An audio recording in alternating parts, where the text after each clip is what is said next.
먼저 우리 마음밭을 윤기 있게 만드는, 그래서 악한 마음보다는 선한 마음이 많이 일어날 수 있도록 저희가 수신타륜을 읽었죠. 또 프린트 없으신 분은 그냥 듣기만 하세요. 시작. 모든 유정들을 위하여 여의주보다 더 고귀한 뜻을 이루고자 하나니 언제나 진정한 애정을 가지게 하소서. 언제 어디서 누구와 함께 있더라도 나 자신을 누구보다 부족하게 보게 하시고 남을 가장 뛰어난 자로 생각하여 진심으로 아끼고 소중히 여기게 하소서. 그 어떤 행동을 할 때도 내 마음을 잘 관찰해서 나와 남을 해칠 만한 번뇌가 생기자마자 정면으로 맞서서 강력한 방편으로 처음부터 망하게 하소서. 성품이 사악한 유정 중생이 강력한 제업에 굴복하는 것을 볼 때 얻기 힘든 동물의 창고를 만난 것처럼 소중히 아끼고 애정을 가지게 하소서. 나를 남이 시기하여 욕하고 비웃어도 그 부당한 피해는 내가 갖고 승리는 남에게 돌리게 하소서. 누군가 내가 도와주면 큰 기대를 걸던 사람이 아주 부당한 해를 끼치더라도 최고의 선지식으로 되게 하소서.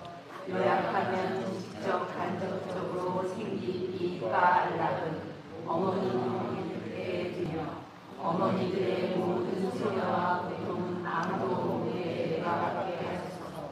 이 모든 세상이 세속 활동에 물들지 않게 하시고 모든 현상을 환상으로 알고 애착 없이 내 속박에서 벗어나게 하소서.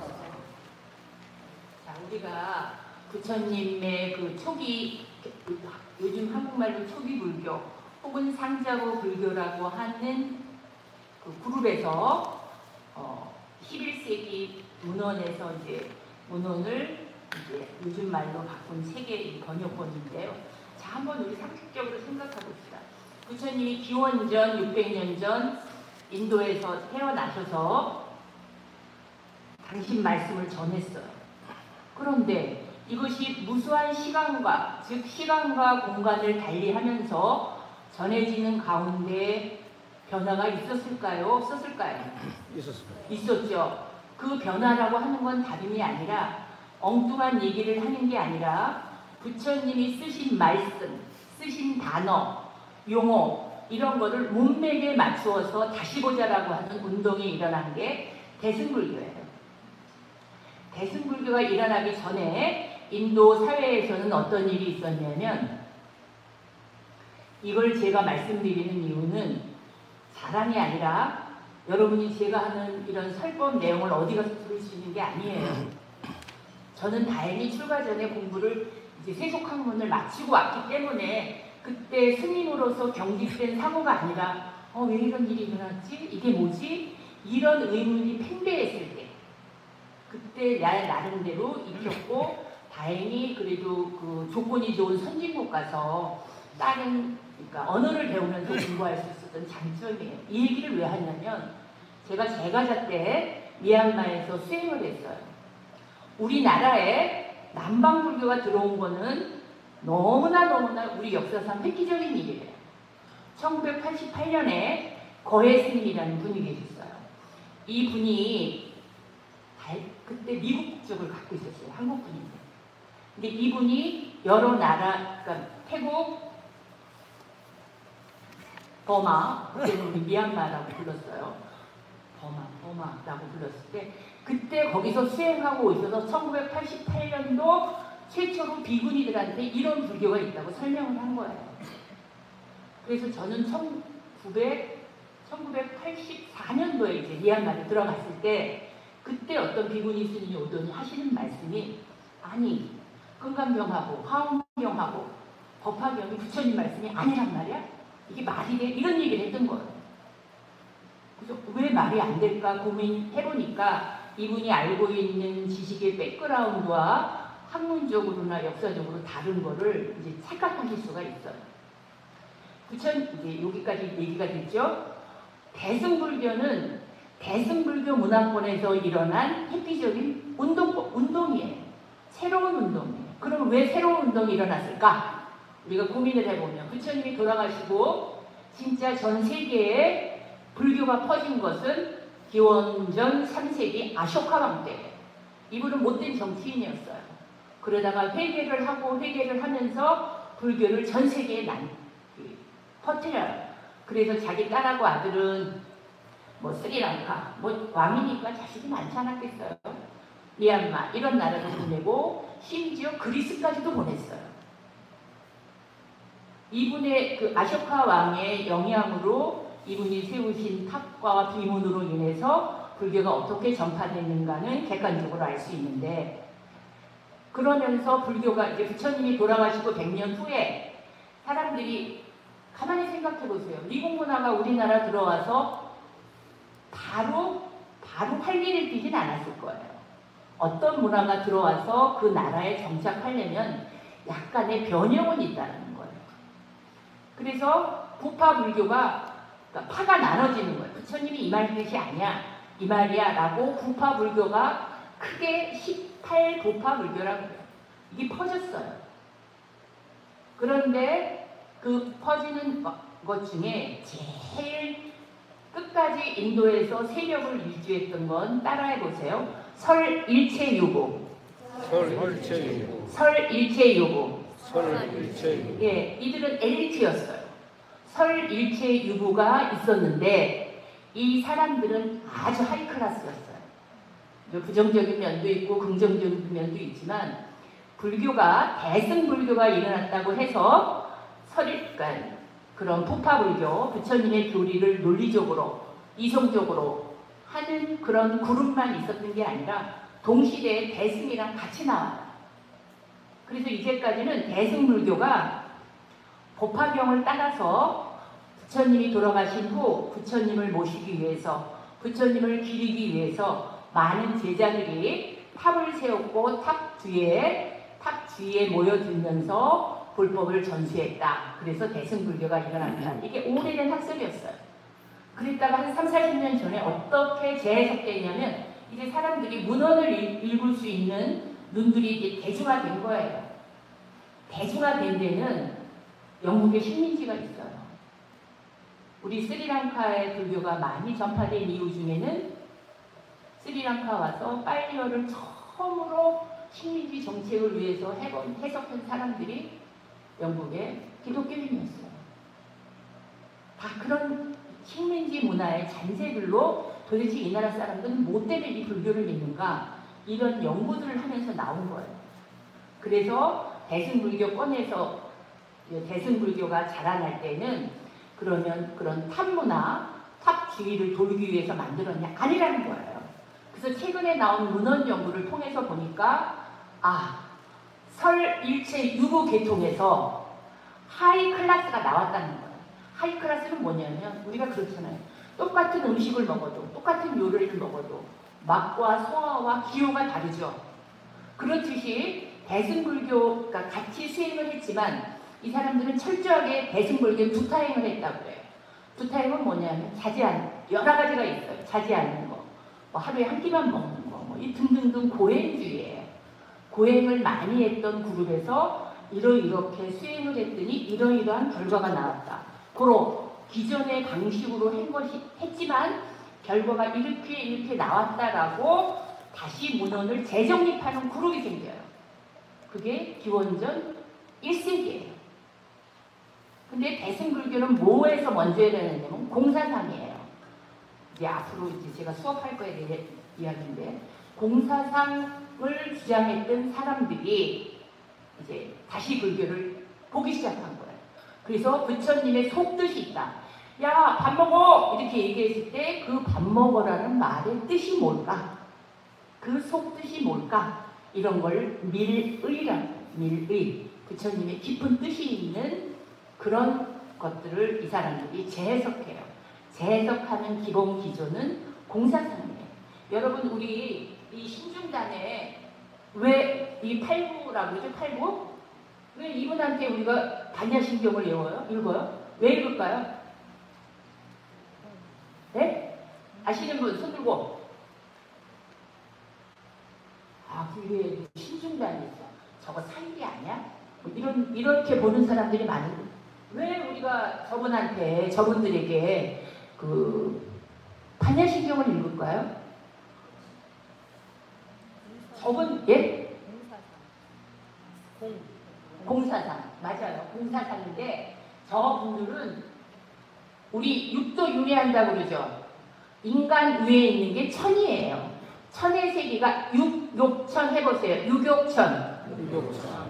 같은 욕망이 있어요. 우리랑 윤회하는 계열 중에서. 그렇지만 그분들도 우리보다 욕망이 적어요. 그분들 중에서 나중에 다 이제 이렇게 가람을 수호하겠습니다 하고 스스로가 선언을 한 사람들이 있어요. 사람 아닌 자들이에요. 그분들한테 공사상을 일깨워주는 거예요. 우리 그 대승불교인 문화권에서는 다 공사상을 반야신경을 읽어요. 우리한테. 그럼 반야신경을 읽는데 왜 색즉시공 공즉시색 수상행식 엿보여지. 그리고 공송에는 왜 색수상행식이 없다고 했을까? 이거 고민해야 돼요. 도대체 부처님 대승에서는 왜 부처님 말씀을 이렇게 재해석했을까? 부처님이 엉뚱하게 했을까? 아니에요. 어떤 그룹들이 서로 부처님의 법계에서 흘러나온 말이라고 해서 부처님의 말씀에 맞는다 그래서 재해석을 한 그룹들이 많아요. 그게 대승이에요. 그래서 당시 인도에서는 대승불교는 비불교다라는 논의도 있었어요. 불교가 아니다. 그렇지만 그들이 뿌리박고 있는 사상은 엄청나게 파급 효과가 컸죠. 그러면 공사상을 표방하는 우리나라에서도 왜 색즉시공 공즉시색했다가 공에는 왜 안이비설신의 오온이 없다고 했을까? 12처가 없다고 했을까? 18개가 없다고 했을까? 이거 고민해야 돼요. 논리적으로 아니라 그러면 이런 사상이 어떤 배경으로 해서 일어난 걸까? 이런 거를 고민하면 불교에서 말하는 이 한마디 한마디가 굉장히 의미가 깊은 게 있어요. 그래서 왜 이 얘기를 지금 하느냐 하면 이 지금 불교가 가르친 붓다가 가르친 마음의 구조를 읽는 이유는 이게 오온에 대한 재해석이에요. 색수상행식의 재해석인데 이게 있다는 거예요. 우리한테. 그러면 어떤 방식으로 읽는가를 고민한 사람이 대승불교예요. 그래서 대승불교는 한 칼에 베버리는 그런 아주 준엄한 힘있는 이런 사상이 있어요. 그래서 여러분들한테 이제 꼬시는 거예요. 이거 배 잘 나오라고. 내가 앞으로 이렇게 설명할 거니까 이런 설법 어디 가서 듣기 쉽지 않아요. 그래서 이거를 한 다음에 이게 이제 오늘하고 다음 주면 끝내요. 한 다음에 그럼 초기 불교하고 대승불교의 수행은 그렇게 다를까? 그렇게 다를까? 이 고민을 해봐야 돼요. 그래서 제가 이거를 이제 다음 달까지 끝내고 그리고 우리가 마음이 있기를 한번 부처님 이거를 가려서 어느 부분을 부처님한테 바치고 그 다음에 읽을 게 이제 이 당시 부처님의 그 가르침이 전수된 부파불교까지는 수행관은 철저하게 있어요. 그 수행관이 5가지 종류가 있는데 그거에 대해서 중국불교 즉 구마라질이 짬뽕해가지고 만든 책이 있어요. 그게 자선삼매경이에요. 자선삼매경은 한 4주면 끝날 거예요. 그거 다음에 여러분들한테 공사상을 할 거예요. 그래서 공사상을 충분히 알면 공사상의 그 글귀는 한두 개만 머릿속에 외워두면 돼요.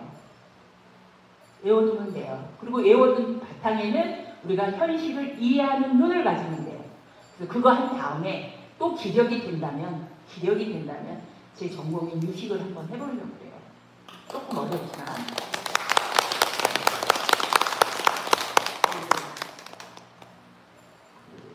초기 불교부터 대승불교 문화권까지 하나의 오차에 어긋남이 없어요.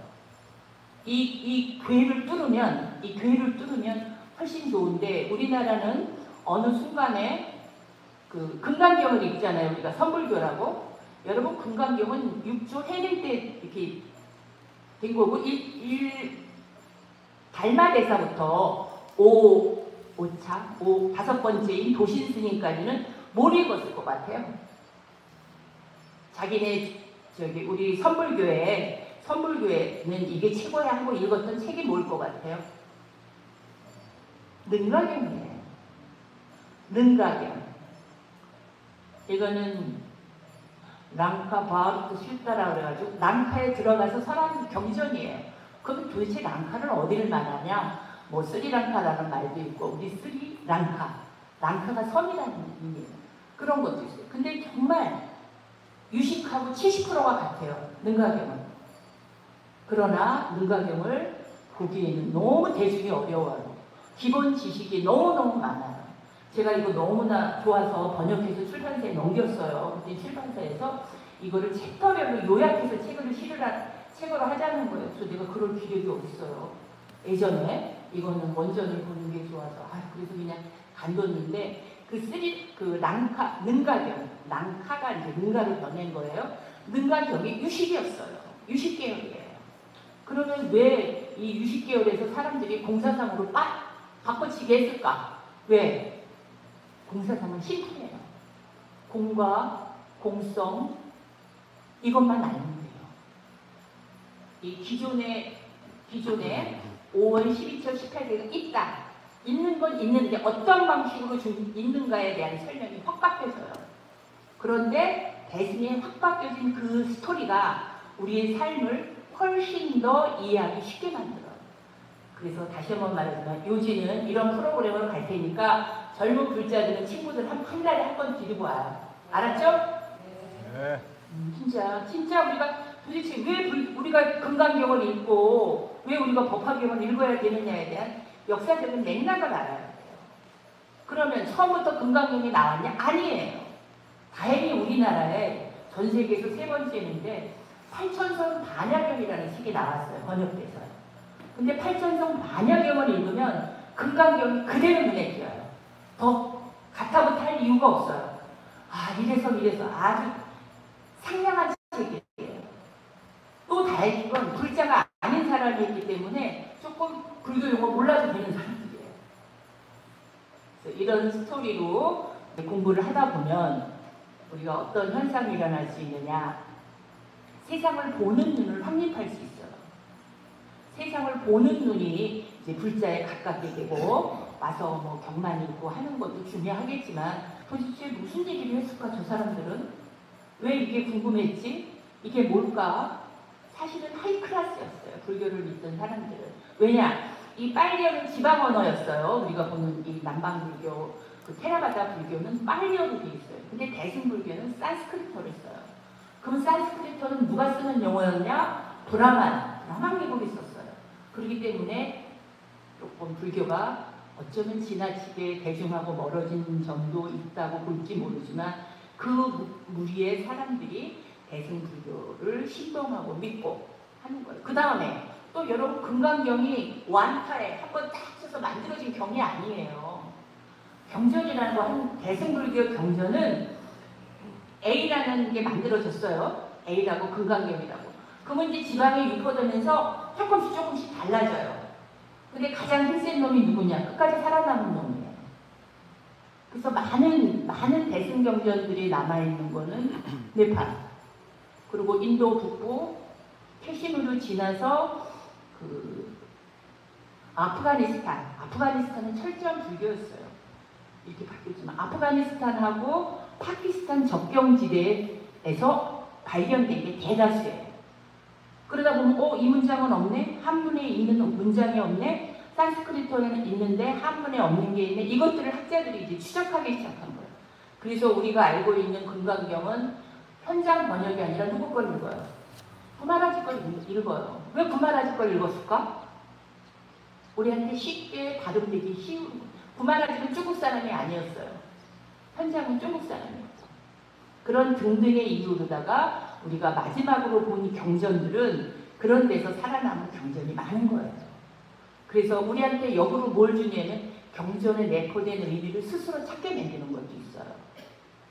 그러니까 이제 붓다가 가르친 마음의 구조를 이번 주하고 다음 주에 끝나고 우리가 이제 이거를 기초로 해서 이거를 기초로 해서 테라바다 불교, 우리는 혹시 남반불교 혹은 초기불교라고 하는 거. 초기불교는 이제 빨리어 문헌으로 있는 그런 경전에서 추출해서 이 마음의 내용, 심소 내용을 정리한 책이 지금 있는 거예요.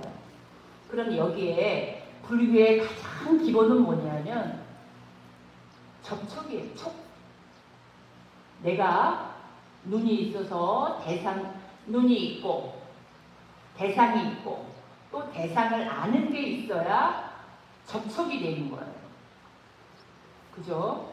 접촉이 돼야지 그 다음에 심소들이 발생하는 거예요. 오온이 뭐예요? 색, 수, 상, 행, 식이죠? 색은 몸이에요. 그리고 식이 있죠? 식이 마음이에요. 그러면 그 다음 뭐가 있어요? 수, 상, 행. 이것들이 심소예요. 이 심소법을 잘 배워야 되는 이유는 내 마음에 무엇이 일어났다 사라지는 거를 정확히 알게 되면 어떤 마음이 일어났을 때 그 마음으로부터 빨리빨리 헤어나게 된다는 거예요. 이 불교의 가르침엔 5원 12처 18개를 벗어나지가 않아요. 5원 12처 18개를 대승에서 혹은 테라바다에서 어떻게 이해했는가. 그 주안점은 있는 것은 도대체 어떻게 있는 건가 이거예요. 그러면 우리가 이 지금 배우는 이 붓다가 가르친 마음의 구조는 기초를 쌓는 데 너무 좋아요. 그러니까 힘드시더라도 자꾸만 용어에 익숙해져야 돼요. 이 용어에 익숙해지면 대승불교를 보는데도 너무 편해요. 대승불교를 보는데도 편하고 대승하고 갈라지는 지점이 많은데 우리나라는 이상하게 그 1번만 하더라도 불교 유식은 이제 법상종이에요. 법의 상, 현상들에 대한 특징을 설명한 종파, 유식계열이 법산종이라고 하는데 그런 계열의 절들이 일본에는 아직도 있어요.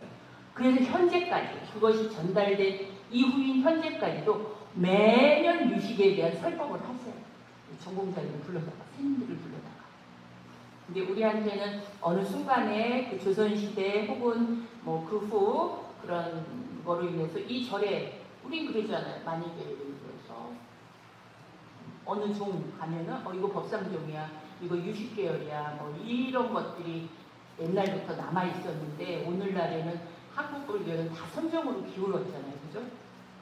그러니까 이런 걸 잘 배워서 선종에서의 특징이 뭔지, 초기 불교의 특징이 뭔지 이런 거를 잘 알면 내가 이제 조금 덜 헤매게 되죠. 그래서 이제 초기예요. 수상사 이런 게 있고 우리가 선한 마음을 키워야 된다. 그러면 선한 마음과 악한 마음, 불선인 마음의 차이점은 이기성의 문제예요. 결국은 이기성의 문제니까 이걸 한번 우리가 봅시다. 그 다음에 우리가 탐진치는 알겠죠? 탐은 뭐 하는 거라 그랬어요? 쥐어잡는 거예요. 진짜 있지가 않아요. 우리가 만약 예를 들어서 저한테 속가의 이름을 부른다거나 어렸을 때의 기억을 떠올리는 것들 혹은 그래서 내가 어린 시절 그랬어. 내가 라고 하는 그 표현은 어디에만 있는 거예요? 우리 기억에만 있다는 거예요. 진짜로 있는 게 아니라 우리 기억에서 그렇게 하기 때문에 내 어렸을 때가 그랬어 라고 그만큼을 규정하고 사는 거예요. 무화가. 그러면 탐이라는 건 뭐냐? 결국 그 기본 바탕에는 나라는 게 깔려 있어서 그거를 움켜쥐는 거예요. 탐은. 지는 뭐라 그랬어요? 거부하는 거예요. 부정하는 거예요. 그 다음에 치는 바탕이 어리석은 거예요. 그런데 나중에 여기에 플러스 2를 더해요. 탐진치, 견만의라고 해요. 셋을 더해줍니다. 견은 뭐예요? 견의 생각, 내 생각이에요. 그럼 내 생각이라는 것과 떠나서 진짜 생각은 뭐예요? 부처님이 말한 정견이라는 건 뭐냐면 있는 그대로의 사실을 보는 거예요. 근데 우리 있는 그대로 봐요? 아니면 내 생각대로 봐요? 내 생각대로 보는 거예요. 그래서 머릿속에 1시간 동안 내 생각이 필터를 돌면 그 다음에 어떤 형태로든지 그걸 내려놓게 노력을 해요. 그래서 조건에 의해서 일어났다 사라지는구나 알면 거기에 대한 집착이라든가 화남이라든가 이것들이 벗어나는 되는 거예요. 왜? 어떤 조건이 있으면 일어나는 건데 그걸 내가 왜 붙잡냐는 거죠. 그래서 오늘부터는 견입니다. 페이지 49. 저 사진 일어나세요. 다 같이 읽읍시다. 없는 분은 들으시고 옆하고 견해. 근데 우리는 내 견해가 옳다는 생각은 99.9999999% 하고 있잖아요. 그죠? 남이 그러니까 좀 웃긴 얘기인데 우리가 나 저 사람 싫어. 왜? 아니 저 사람이 맨날 저기 얘기할 때 되면 지 자랑만 하잖아. 이렇게 얘기하죠. 그리고 나 이 집 커피 싫어요. 이 집 커피 맛이 이상해요. 라고 우리가 발화되기 이전에 머릿속에서는 이미 결정을 내렸다는 거예요. 뇌가 이미 결정을 내렸기 때문에 그 다음 찰나에 말을 한다는 거예요. 고로 내 말은 뭐예요? 다 변명인 거예요. 자기 옹호인 거예요. 그 부처님 말씀하고는 뇌과학하고 뭔 차이가 있겠어요? 진짜가 아니라 그러니까 다시 얘기하면 불교에서는 무슨 현상을 볼 때 자기 쪼대로 재단하는 거예요. 이게 얼마나 무서운 일이에요. 우리가 100년 살고 50년 살고 가더라도 실제의 리얼리티를 못 보고 죽으면 우리는 윤회계에 있다는 건데 윤회계에 있다는 건 무지하다는 얘기잖아요. 그죠? 그러니까 이 견해라는 말만이라도 우리가 잘 주의해서 들으면 훨씬 삶이 이로울 거예요. 다 자기 생각대로 살아요. 특히 우리 여자들 자기 생각대로 안 되면 옆에 이거 뭐 해요 우리? 수다 떨어서 해소하잖아요. 그죠? 그 앞차는 거를. 그러니까 어쨌든 우리가 갖고 있는 견해라는 건 다 내 생각이다. 그럼 내 생각의 반대는 뭐냐? 있는 그대로 생기고 멸하는 것을 여실지견해야 된다. 그러면 여실지견하면 뭐가 좋은데? 내가 거기에 집착하거나 화내거나 하는 게 없다라는 거예요. 제가 그 어느 책을 보고 좀 이렇게 좋아서 늘 인용하는 건데 자, 30살 먹은 30살 먹은 어른이 길을 건널 때 손을 들으면 돼요? 안 돼요? 바보예요. 근데 5살짜리는 들어요. 왜? 위험도를 알고 걔는 그렇게 교육을 받았기 때문에. 근데 30살이 돼서는 내가 상황 파악이 되고 몸도 움직이기 쉽잖아요. 그죠? 그렇듯이 우리가 세상을 살아가는 데 있어서 이 견해, 특히 그래요. 사실 우리는 암이라고 딱 네임을 붙인 거예요. 그래서 암이라는 죽는데 어쩐데. 근데 이 덩어리가 나 암이야 이런 소리 해요? 안 해요. 단지 우리가 그냥 암이라고 내 대로 찍어놓고 거기에서 헤어나지 못한 거예요. 그래서 요즘은 대사증후군이라고 하는 거예요. 대사가 원활하지 않기 때문에 언어를 어느 기간에, 너는 어느 기간에 이렇게 지들이 붙는 것 뿐이에요. 그러면 이거에 대한 새로운 해석들이 나오겠죠. 그렇듯이 견해는 다 내 생각이에요.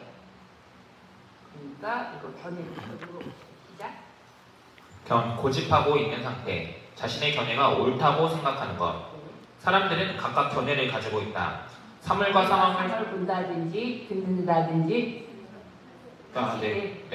사물과 상황을 본다든지 듣는다든지 생각한다든지 하면 뭔가의 견해, 즉 자신의 의견이 생겨난다. 그것은 자연스러운 일이며 사람은 각각 자신의 견해를 가지고 있다.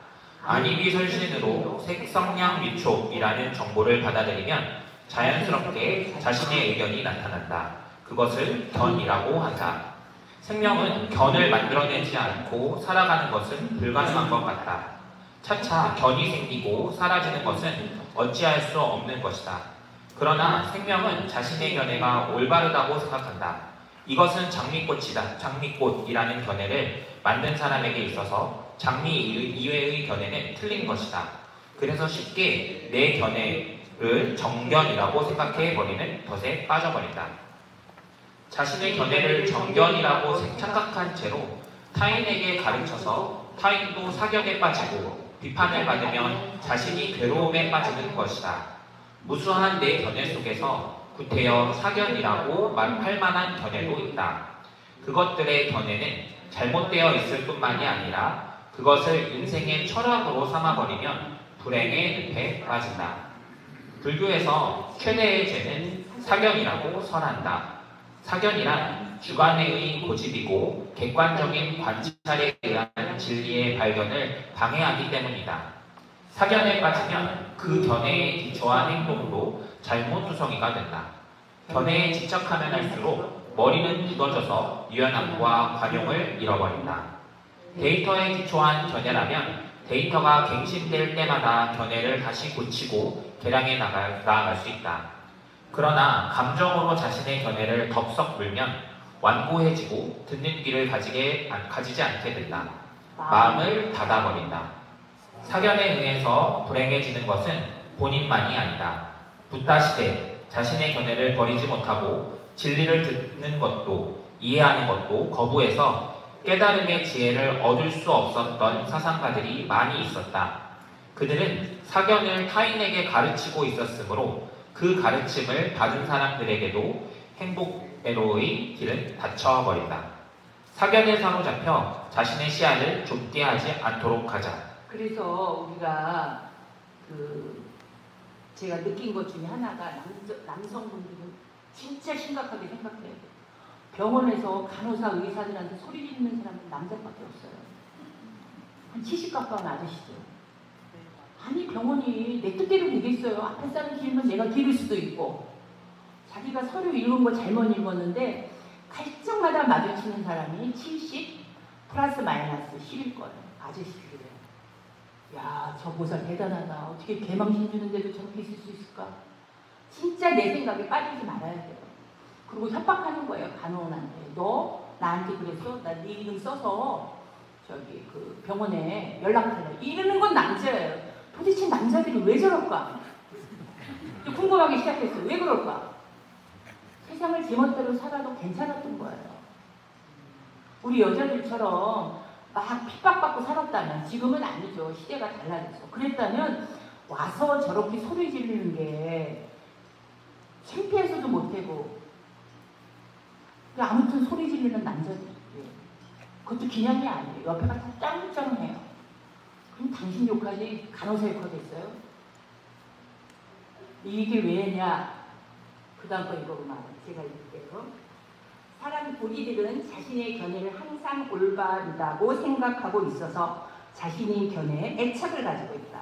그래서 자신의 견해가 비판받으면 자기 자신을 비판한 것처럼 느낀다. 인간은 재산 등의 물질적인 욕망보다도 자신의 견해는 올바르다라는 정신적 욕망에 고착되어 있다.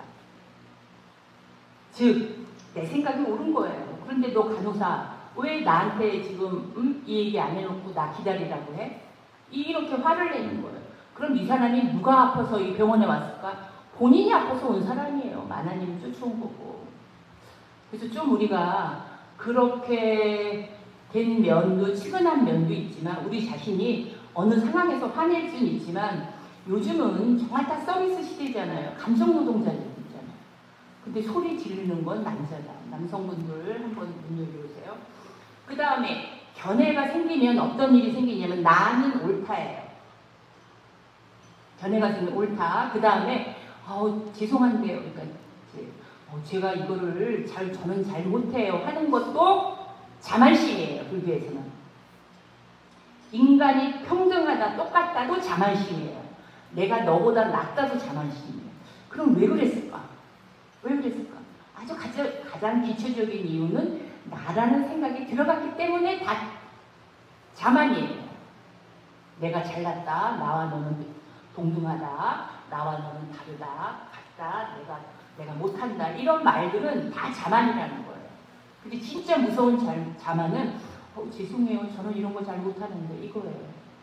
그 얘기는 뭐예요? 나는 능력과 다른 건 다 잘할 수 있지만 이거는 못하는 거야. 나는 자기 비교가 있는 거예요. 그러니까 지나치게 겸손한 사람 좀 우리가 눈여겨봐야 돼요. 자만이 많은 사람이에요. 내가 나보다 낫다라는 거는 또 문제겠지만 내가 남보다 못하다는 것도 나 자기 못해. 그건 자기 이상형이 자기가 충족하고 살았다는 거예요. 그러니까 그걸 잘 보고 오늘날 우리는 동등하다가 같다라는 것이 뭔지 나하고 신체적 장애인은 달라요. 다른 걸 인정해야 돼요. 같은 건 같고 다른 건 다르다고 인정해야 우리가 그들에 대한 배려가 진정으로 나오는 거예요. 저는 큰절들 갈 때 제일 싫은 게 노인들, 장애인들 쓸 수 있는 휠체어가 없어요.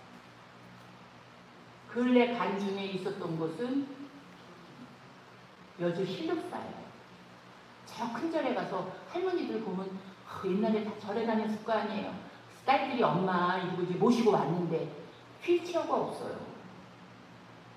그럼 내가 옆에 나서서 잘난 척하죠. 아니 정우에 차로 가라고 그래요. 저도 법륜사에서 그런 분 만나면 차 타고 법당까지 가세요. 괜찮다고. 근데 이제 미안하지 옛날 분들은요. 그러니까 그런 나하고 다른 약자라고 할까요? 나하고 다른 신체적인 불편함이 있는 분들 배려해야 돼요. 우리가. 그죠? 왜? 건강한 내가 다는 아니니까. 네, 여기로 나왔는데요. 만이에요. 자만. 읽어봅시다. 20번 시작. 만, 자아의식이 과잉된 상태. 자신과 타인을 비교하는 것. 자만에는 세 종류가 있다. 자신은 저 다 사람, 같이 읽어야 이 부분은 중요하니까. 자신은 저 사람보다 위다라고 생각하는 것. 고만. 자신은 저 사람과 동등하다라고 생각하는 것. 동등만. 자신은 저 사람보다 아래다라고 생각하는 것. 비하만. 나는 우수하다라고 생각할 뿐만 아니라 뭐랄까 저 사람도 나와 같지 않은가? 라고 생각하는 것도 나는 안 돼 라고 생각하는 것도 모두 자만이다. 그 어떤 것도 나라고 하는 자아의식에서 생겨나는 것이다. 우리들은 무엇인가를 인식할 때 나는 보았다, 나는 들었다 라고 말하는 것처럼 어디서부터인가 나는이라는 주어가 들어간다.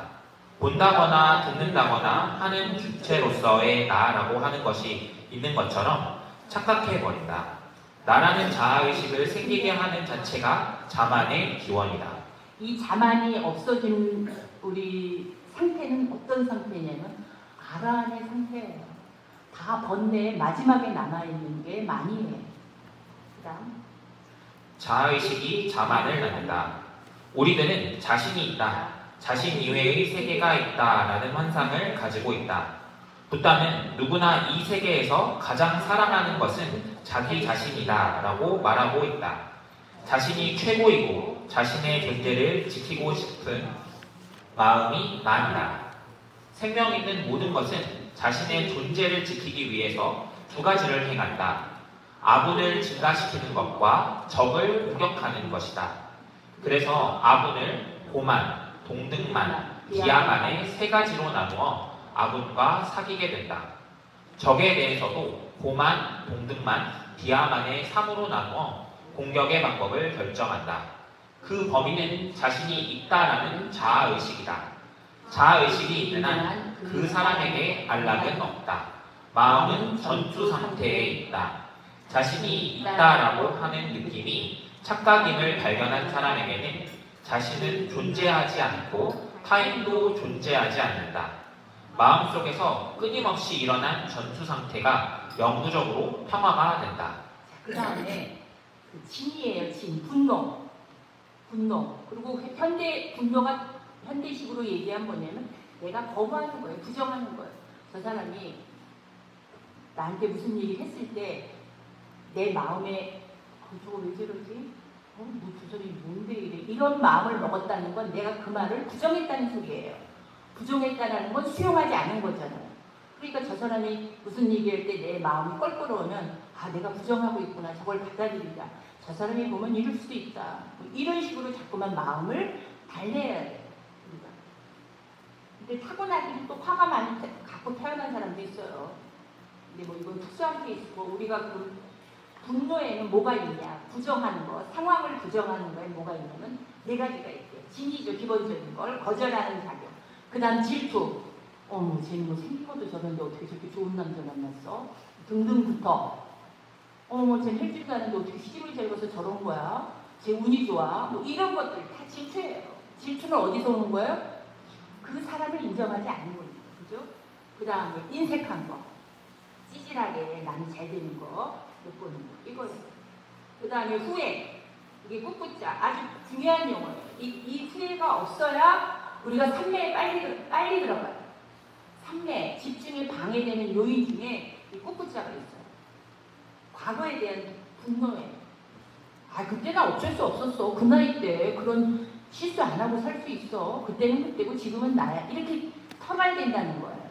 그때 나는 왜 그랬지 매달리는 건 또 다른 자기 자만이에요. 읽어봅시다. 분노의 그룹 중에 있는 것이 분노의 그룹 중심에 있는 것이 진이다.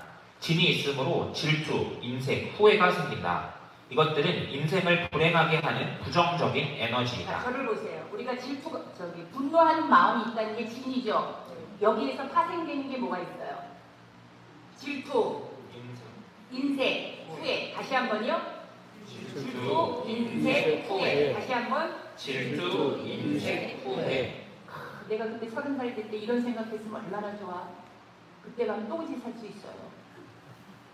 이 사람 마음속에는 내가 이것이면 더 좋겠다라는 자기 상상의 기준이 있기 때문에 세상은 내 눈이 안 바뀌면 아무것도 안 바뀌는 거예요. 내 눈이 바뀌어야 세상이 바뀌게 되는 거예요. 그래서 우리가 질투, 인색, 후회 이 단어 잘 기억하세요. 이러한 마음이 떠올랐을 때 내가 나를 잘 정비할 수가 있어요. 이해됐죠? 네. 질투, 인색, 그 다음 뭐예요? 후회. 후회. 나이 먹으면 후회밖에 더 있겠어요. 그죠? 이건 아니에요. 그 다음 진. 계속 읽읍시다. 진, 거절하는 작용.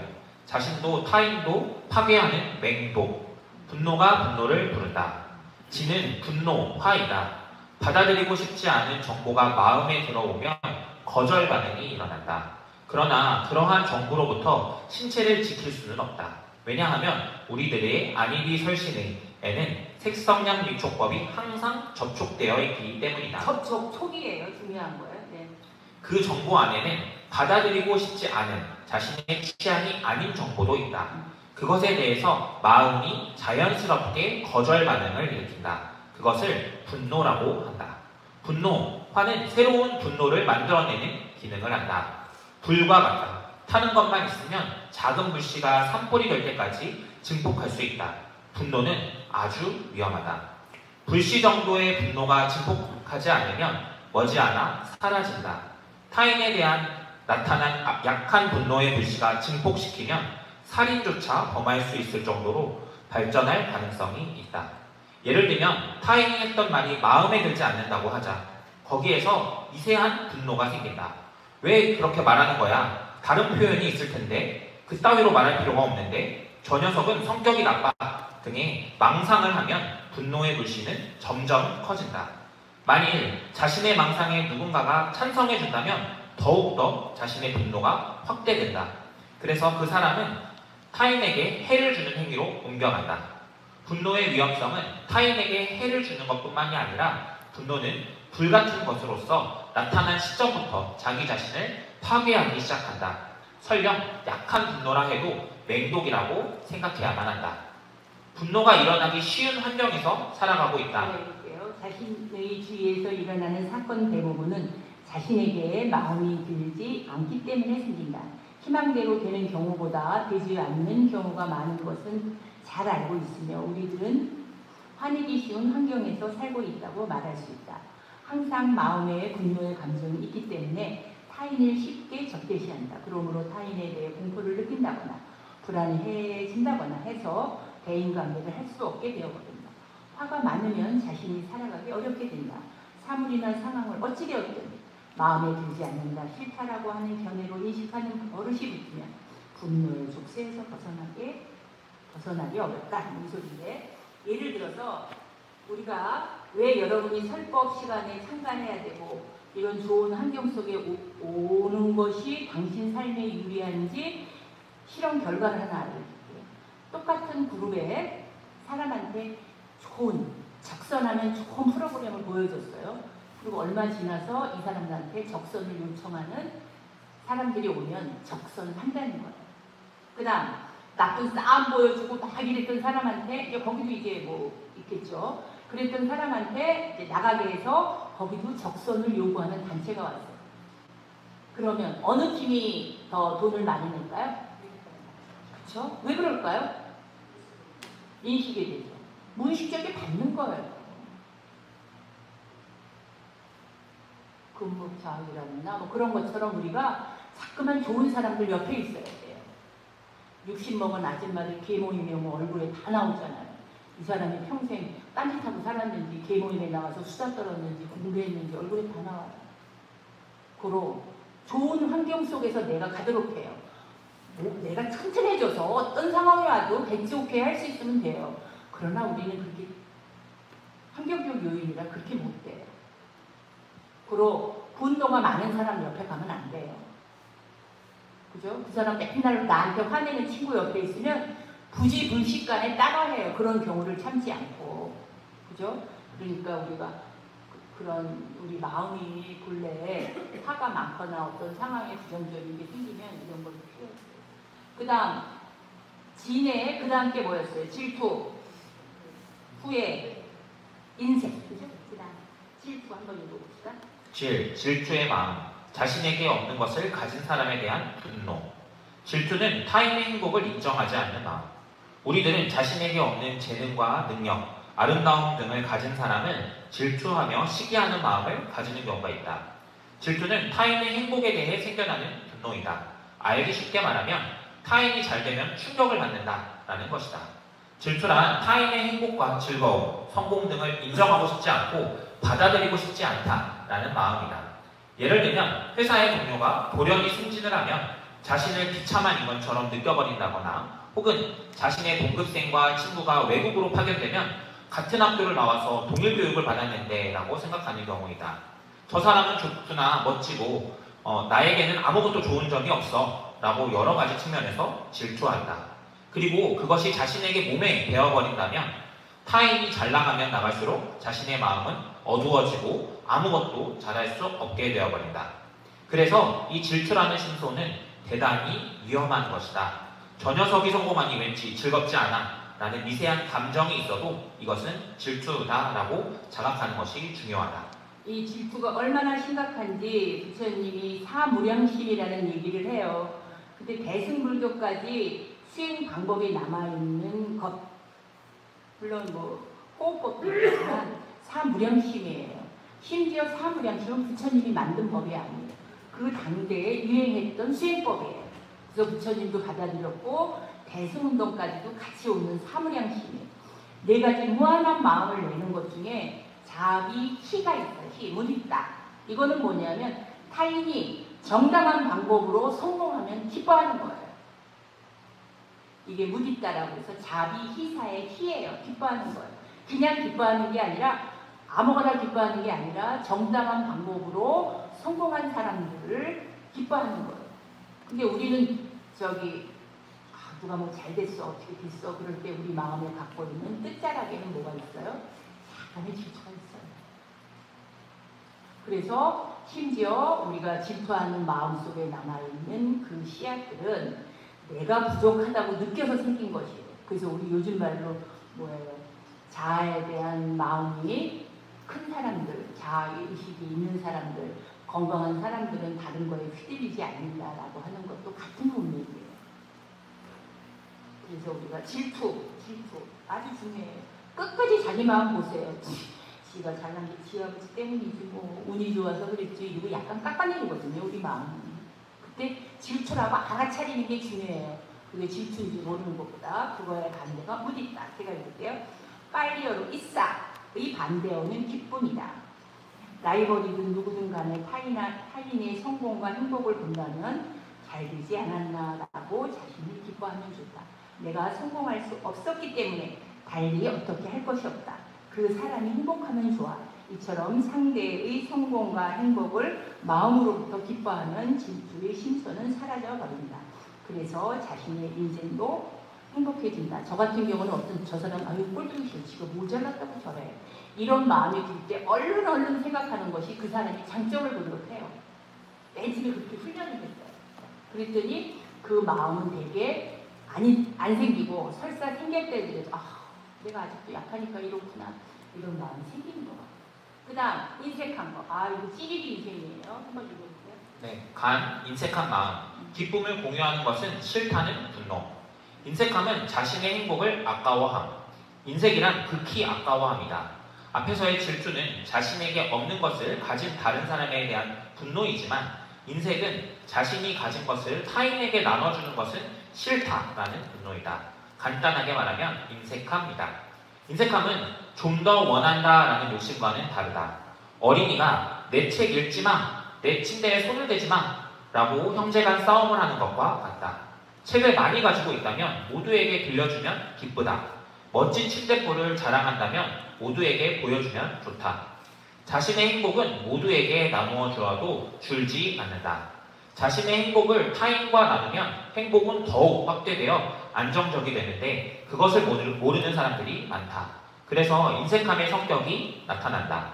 자신의 책을 타인에게 빌려주지 않는다고 해보자. 당연히 동료는 떠나간다. 큰 부호가 자신의 부를 홀로 독점하려고 하면 외톨이가 될 뿐만이 아니라 주위 사람들을 적으로 상대하는 결과에도 이른다.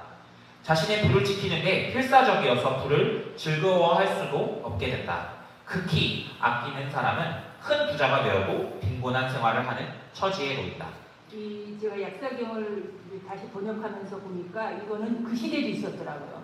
자신한테도 못 쓰는 사람이 타인에게 쓰게 하고. 우리 그렇잖아요, 그죠? 행복도 기쁨으로 살아야 된다. 읽어볼게요. 사회에 공헌하고 인정받을 수 있는 것도 인간 행복의 하나이다. 자신의 지식과 능력, 재력 등을 타인과 나누는 것을 거절하고 아까워하는 마음이 강하면 행복은 사라져버린다. 질투심이 강한 것과 마찬가지이다. 돈은 없어도 미인은 아니어도 성공하지 않았어도 타인의 행복을 기뻐하는 쪽이 이익이다. 응원하는 쪽이 이익이다. 자신의 마음에 질투와 인색의 심소가 없어지고 밝아진다. 그러면 주위와 친해지게 되고 적은 노력으로도 성공을 할 수 있는 인간이 된다. 이제 제가 스님이 되고 느낀 것 중에요. 돈벌이 안 해요. 그래도 살아가요. 그 이유가 뭘까? 거사님들, 보살님들이 저희한테 보시라기 때문이죠. 그러므로 내 돈이 아닌 거예요. 뭐냐? 나를 통해서 다른 곳으로 흘러가게 할 뿐이에요. 그래서 내가 거기서 이 돈에 대해서 인색할 필요가 없는 거예요. 그리고 없으면 생긴다. 안 생길 때는 안 생기는 대로 이유가 있다. 이런 식의 마인드가 확 바뀌더라고요. 물론 저도 퍼주는 스타일이 좋아하기 때문에도 그렇지만 스님 되고는 모든 돈은 나를 통해서 나가라는 뜻이다. 이런 마음이 확실해지더라고요. 우리가 제가자고 출가자하고 여러분들도 이제 신앙생활이 깊어지면 내면에서야 차이가 있겠어요. 외부는 그렇겠지만 한번 그 마음을 생각해보세요. 내가 월급 받는 돈이 나를 위해 준 돈인가? 아니에요. 너를 위해 너를 통과해서 쓰라는 이유로 생각하면 돈에 대해서 인색할 이유가 아무것도 없는 거예요. 자, 그 다음 후회, 과거 자신에 대한 분노, 뜨뜻미지근하게 걱정하는 마음. 후회도 분노의 하나. 자신이 한 것에 대해서 하지 않으면 좋았을 텐데 라고 후회한다. 혹은 하지 않았던 것에 대해서 하면 좋았었을 텐데 라고 후회한다. 그 어느 쪽도 현재 자신의 상태가 마음에 들지 않기 때문에 과거 자신의 행한 것에 분노함을 느끼는 것이다. 바로 이거예요. 우리가 후회해서 이게 이제 자선하려고 앉아있으면 잡생각이 딱 떠오르잖아요. 맨 처음에. 그럴 때 이제 떠오르는 것 중에 하나. 이거예요. 후회. 지금 현재가 마음에 들지 않기 때문에 내 욕구대로 안 되기 때문에 뜨는 거예요. 그래서 이 꾸꾸짜 후회는 아주 중요한 심술 중에 하나예요. 그래서 우리 실패했을 때 누구라도 자기 혐오에 빠진다. 그 실패를 또 생각해내서 싫은 기분이 되는 것이 후회이다. 후회할 때마다 새로운 화가 난 마음이 생겨나서 마음이 어두워진다. 후회는 자신을 계속 책망하는 것이다. 후회하고 있을 때는 고뇌하고 낙담하여 행동할 수 없게 된다. 할 마음이 없어져 버린다. 그래서 불교에서는 과오를 범하는 것보다도 그것을 후회하는 쪽이 죄가 더 무겁다고 한다. 실패했다면 반성하고 후회하지 않는다. 실패해서 당신은 부끄럽지 않습니까? 라고 누가 물어도 부끄럽지만 이미 한 일이기 때문에 방법이 없어요 라고 미련 없이 자신의 실패를 인정하는 것이다. 그것이 반성이다. 반성과 후회의 차이는 반성은 긍정적인 사고, 후회는 부정적인 사고이다. 반성하는 사람은 실패를 발전의 계기로 성장시킬 수 있다. 후회하고 싶지 않기 때문에 내 탓이 아니야 라고 실패를 인정하지 않는 것은 사견이다. 후회하는 사람도 사견을 가진 사람도 불행해진다. 자신의 실수를 인정할 줄 아는 밝은 마음은 긍정적인 에너지가 된다. 그 누구도 실패하고 싶다 라고 생각하지 않는다. 항상 잘해보자 라는 마음을 가지고 있을 터이다. 과거의 실패에 사로잡혀 있지 말고 다음에는 잘해보자 라는 환한 마음으로 다시 출발하자. 그 다음에 불선을 돕는 신소까지 하고 그 선심소를 할 거예요. 근데 불교에서 왜 선심소를 뒤에 놨을까? 그만큼 우리는 불선 심소가 많다는 거예요. 그래서 불선을 돕는 심소는 심각하게 읽지 않아도 되는 게 여기서 말하는 세 가지 중 두 가지가 앞에 혼침과 수면이 대승에서는 부정심소로 바뀌어요. 부정심소는 뭐냐면 이렇게 정해져 있지 않는 거예요. 이분들도 수행 과정 중에 그 마음을 본 분들이기 때문에 혼침과 몽롱한 거죠. 그리고 수면, 졸음이 오는 거. 이것들이 다 불선을 돕는 심소라고 했는데 대승에서는 아니에요. 긍정적일 때도 있다는 거예요. 그러니까 한번 쭉 읽어보기로 합시다. 불선을 돕는 심소, 혼침, 수면, 의심. 이것들은 어리석음, 탐욕, 분노를 조장하는 심소이다. 혼침과 수면은 어리석음, 탐욕, 분노에서 나타난다. 게으른 마음이다. 의심은 어리석음으로 자신의 마음의 열쇠를 걸어 잠그는 것이다. 제가 이때 혼침, 귀찮은 마음의 상태.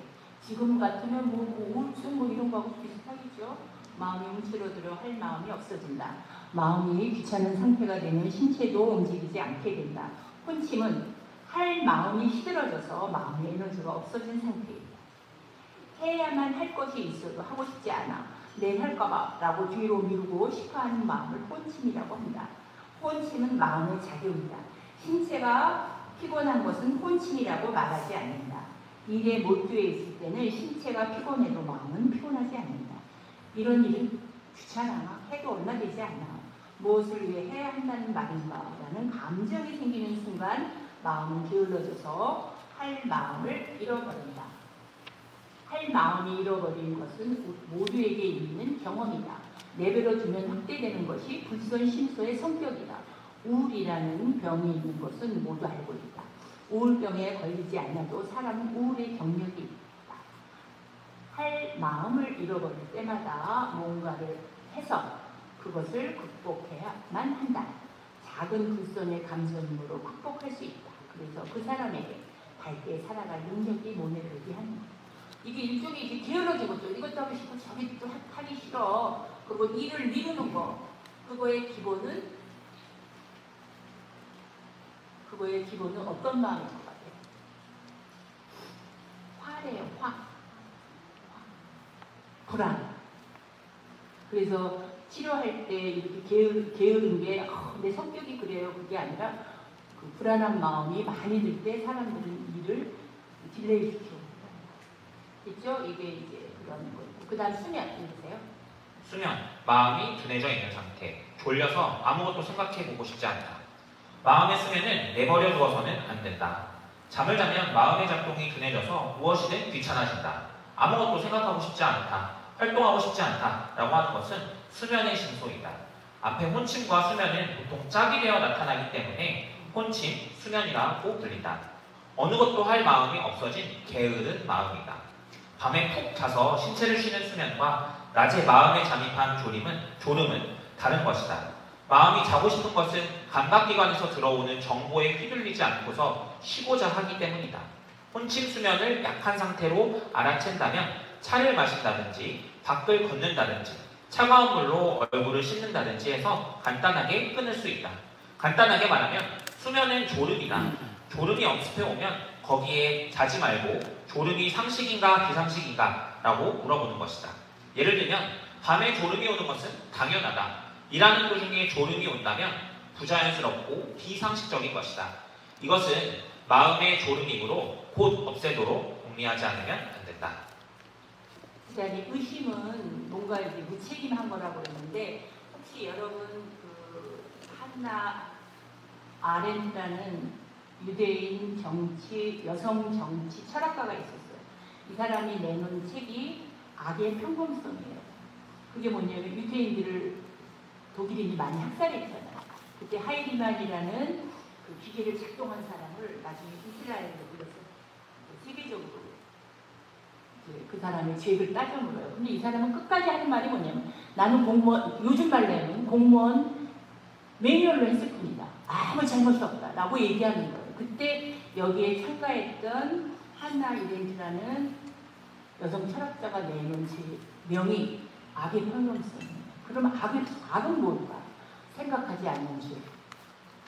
생각하지 않는 사고, 생각하지 않는 것, 사유하려고 들지 않는 것이 삶을 이렇게 만들었다는 거예요. 저 사람이 생각을 했으면 이 사람들을 죽이는 게 좋은지 안 죽이는 게 좋은지 칼이 들어와도 하지 않았어야 되는데 그 많은 사람을 죽이고도 매뉴얼대로 했다라고 하는 것, 그것을 악이라고 본 거예요. 그래서 사유하지 않는지. 이거 의심도 마찬가지예요. 우리가 때로는 좋아요, 의심하는 게. 그렇지만 의심이 지하고 연결되지 않으면 안 돼요. 그래서 우리 대승불교의 첫 번째 모토가 뭐예요? 반야 바람이 있다 신경. 금강경도 마찬가지. 금강 반야 바람이 있다 경이에요.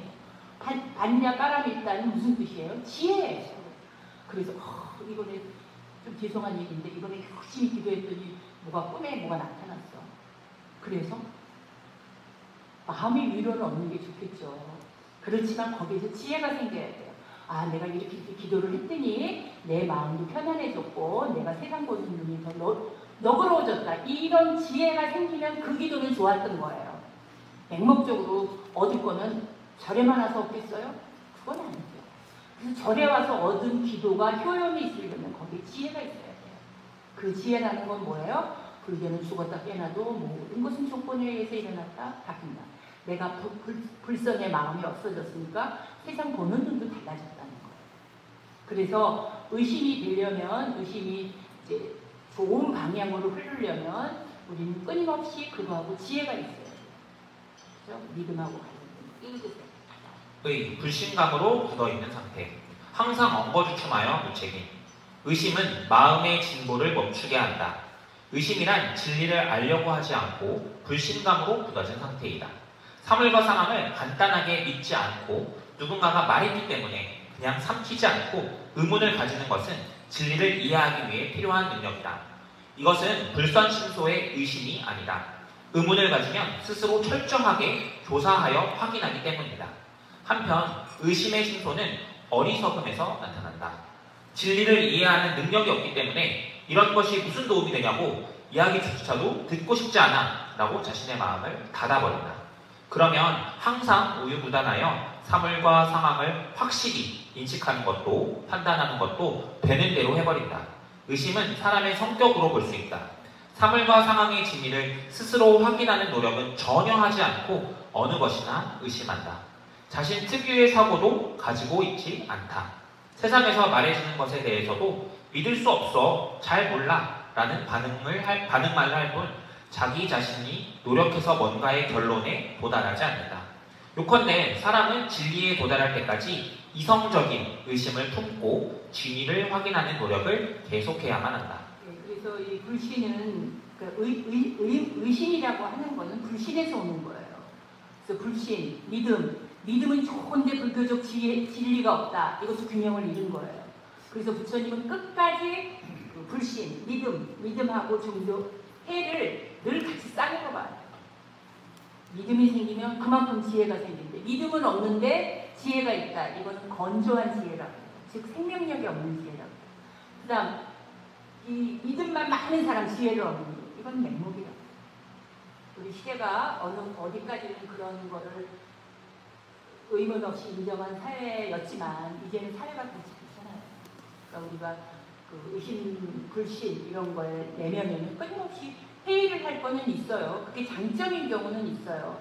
그래서 부처님도 그 유명한 얘기 중에 막 사람들이 뭐 A는 A를 믿어라, B는 B를 믿어라, C는 C를 믿어라, 당신은 이거를 믿어라 그러는데 어떻게 합니까? 그러니까 부처님 모르겠어요. 실험자가 돼봐라. 이대로 수행해서 너한테 이익이 될 때 그거를 믿어라. 아무거나 하지 말고. 그 유명한 경이에요. 그래서 그 티베트 불교 같은 데서 그런 거를 과학자가 그걸 잘 세밀하게 보듯이 잘 한번 해봐라니까. 생각해서 잘 해봐라. 그래서 네 삶에 이롭다? 그럼 믿어나가는 거예요. 그래서 불교가 고등종교인 거예요. 맹목적이지 않고 할렐루야 하는 게 아니기 때문에. 그래서 여러분들이 오늘은 그 분노에 동반되는 게 뭐가 있었어요? 진해, 질투, 인생, 후회. 그래서 다음 시간은 선심소를 할 거예요. 선심소는 여러분들이 이해하기 좋아서 쉽게 받을 수 있어요. 자, 이것을 끝내겠습니다. 질문! 질문 없어요? 근데 또 다음에 의심 생길 때가 있어요. 그거는 좋은 거예요. 그래서 원래 엉뚱한 사람은 스님, 모든 심소의 예? 기준, 모든 심소의 기준이 있습니까? 있죠. 선하고 불선의, 그러니까 우리 선한 마음을 키우자, 불선의 마음을 키우자. 그거의 차이는 뭐예요? 선하고 불선은 단 한 가지 키우는 게 무의식적으로 아만이 나를 이롭게 하려고 드는 거는 다 불선이에요.